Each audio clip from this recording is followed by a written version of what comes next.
What's going on, Falcons fans? Logan here. Welcome back to Rise Up Rundown, and if you're new here, welcome. The Atlanta Falcons have been in the offseason since late December, and as expected, we haven't really seen a whole lot of moves yet, but the moves are coming, I guess, and I'm not gonna lie to you guys, this video was really hard to make because the Falcons hardly do anything in the offseason, but maybe, just maybe, 2020 could be the year we see the Falcons make moves, or at least a lot of moves, that is. So, here are my 4 bold predictions for the Atlanta Falcons 2020 offseason, starting right now.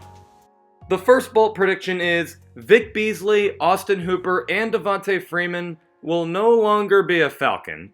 And this might not come in as a surprise to most, but it is still something worth talking about. Thomas Dimitroff does not sound so confident, at least to the media, that Vic Beasley and Austin Hooper are going to be back on this team. And yeah, I know they say the media lies, and it kind of does, but you gotta remember, with Austin Hooper, he's a tight end, you gotta pay some money, but the Falcons want to spend money on defensive players more. So yeah, it'll suck to let Hooper go, but I guess you do gotta fix the whole team instead of just one position. And with Vic Beasley, we already knew this was coming. He's been very inconsistent his whole career. He never really got to the level Dan Quinn wants him to be at. He kept switching positions, and he was already put on the trade block before last season's bye week. None of this is sounding so good for Vic Beasley. Now with Devonta Freeman, yes, he's still supposed to have 2 years left with us in Atlanta, but I don't know if the Falcons are going to let that happen. He was first off rumored to be traded to the Detroit Lions at one point of last year, and also last year, Devonta Freeman had 184 rushing attempts and only got 656 yards and 2 touchdowns. Did I forget to mention that every year as a starter since 2015, Devonta Freeman hasn't had a season where he only missed one game? In other words, he's very injury prone. I don't think the Falcons would want to keep him, especially now that they have 2 other running backs to develop in Ito Smith and Quadri Allison. Now, the only reason to believe Devonta Freeman comes back is because Dirk Cutter is back, and he had numerous problems with the run game last year, and they, for whatever reason, believe he can turn it around all of a sudden, so maybe it's the same with Freeman. Who knows? But I don't think any of these 3 players are going to be back in Atlanta.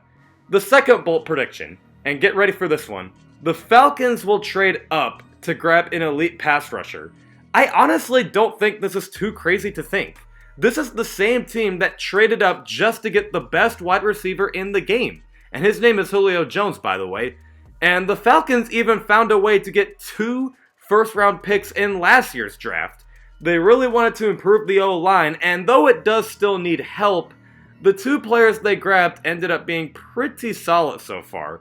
So if the Falcons traded with, say, I don't know, the New York Giants, because Dave Gettleman's a joke of a GM, they'd have the 4th overall pick and could grab players like AJ Epinesa or Yetur Gross-Matos. You're not going to grab Chase Young, he'll go to the Redskins, unless Atlanta gets lucky.